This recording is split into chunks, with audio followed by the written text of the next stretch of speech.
Belum genap setahun, kini rumah tangga Roro Fitria sedang berada di ujung tanduk. Pasalnya, belum lama ini Roro Fitria menyebut jika dirinya sudah mantap untuk bercerai dengan sang suami, Andre Irawan. Padahal saat itu diketahui bahwa Roro Fitria baru saja melahirkan buah hati pertamanya. Meski sudah sepakat untuk bercerai, namun sepertinya kisruh rumah tangga Roro Fitria masih terjadi. Selain mengajukan gugatan cerai, ternyata Roro Fitria juga meminta nafkah anak dari Andre Irawan dalam jumlah yang besar. Hal ini diungkapkan langsung pengacara Roro Fitria, Asgar Syarfi. Asgar Syarfi menyebut Andre Irawan tidak sanggup dengan nafkah anak yang sudah ditentukan.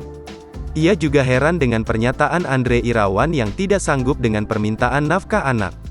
Diketahui nafkah anak yang diminta kepada Andre Irawan yaitu 25 juta rupiah. Asgar Syarfi mengaku Andre Irawan merasa keberatan. Ia 25 juta rupiah itu keberatan, tapi dia ingin memelihara anak. Kami akan pertanyakan itu, tegas Asgar Syarfi.